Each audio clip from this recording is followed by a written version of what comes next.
When you see queer people doing queer things and you find yourself confused and uncomfortable, it is okay to simply remain confused and uncomfortable. Today I'm gonna talk about if it's weird, if not transphobic, if a lesbian wants to date a trans man. So let's listen to what the community has to say.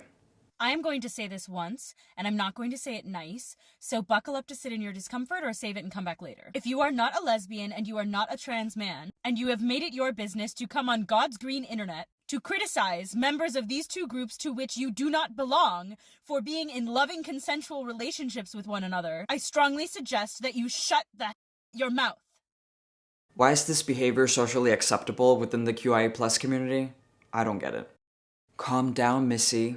Remember, there's this thing called freedom of speech. Maybe you've heard of it before, or maybe you're against it. You don't need to be LGBT to talk about LGBT. And you already know this, my dear.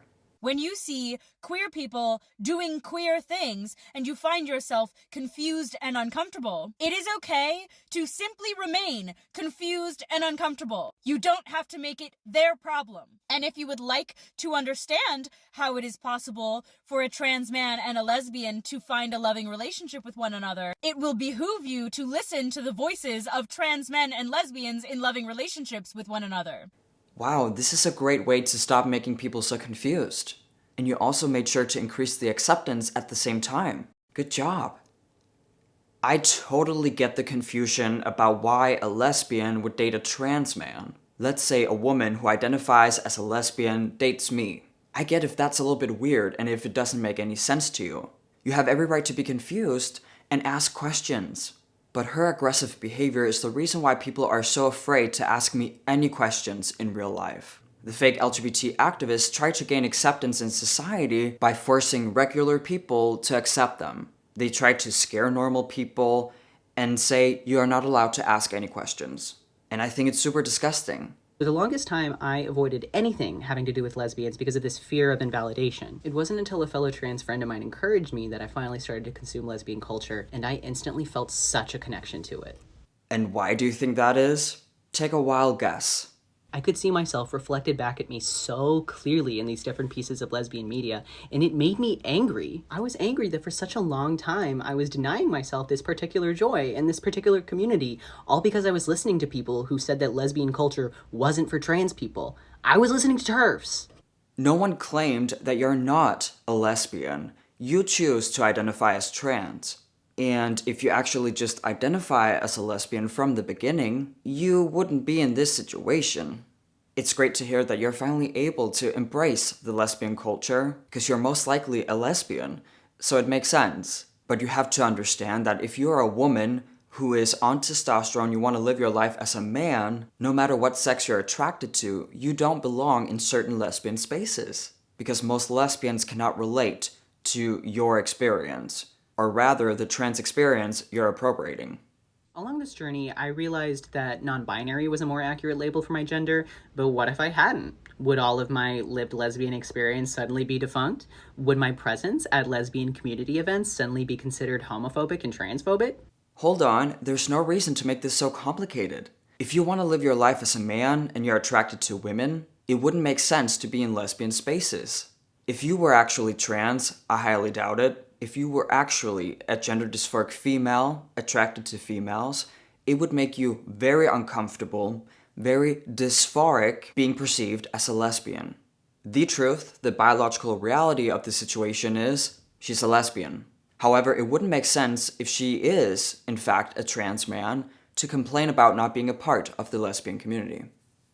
It wouldn't, because we're talking about real-life people whose very existence does nothing to hurt or invalidate others. No, not at all. When a woman identifies as a non-binary person because she cannot be a woman and have short hair and be attracted to women, that is not invalidating any other group of people. I get it. It's completely harmless. Safety over validation. If your only source of queer community is through an online space such as TikTok, it makes sense that validation is so important to you because it's probably one of the only sources of gender euphoria you have. Exactly. That's why you need to get out some more. I mean, right now it's snowing, and that's why I'm not in my studio. But you can also just talk to regular people who are not deeply involved in queer spaces. See, the problem is, if you feel like the only way you can be validated as a person is through the internet, is through queer communities on TikTok, your life is gonna be so effing hard. The majority of all people live in the real world. You should come join us. Because the answer is not to get even more deeply involved in these queer spaces, where they teach you lies about how life actually works. Assuming that trans men who identify as lesbians and date within lesbians are somehow there to harm lesbians or take something away from lesbians is transphobic. Well, everything is transphobic according to you, but it doesn't mean that you're right. But I kind of get the point. It is a biological fact that trans men who date women are lesbians. Even though the social aspect is not completely irrelevant, if I dated a woman, people, strangers, wouldn't consider us to be a lesbian couple because I pass as a dude. I do agree with the whole it doesn't take away any lesbian's experience if a trans man calls himself a lesbian, because it's a fact. The only issue I would have is if these trans men, the fake and the real ones, demand lesbians to be attracted to them, to date them. That's a completely different story. Reducing someone's sexual identity to their genitalia is also not great. I think that's one of the most homophobic things I've ever heard. I mean, would you say this to a gay man's face? You don't need to only be with men who have... Oh, they actually do say this to gay men. I just forgot how crazy this world is.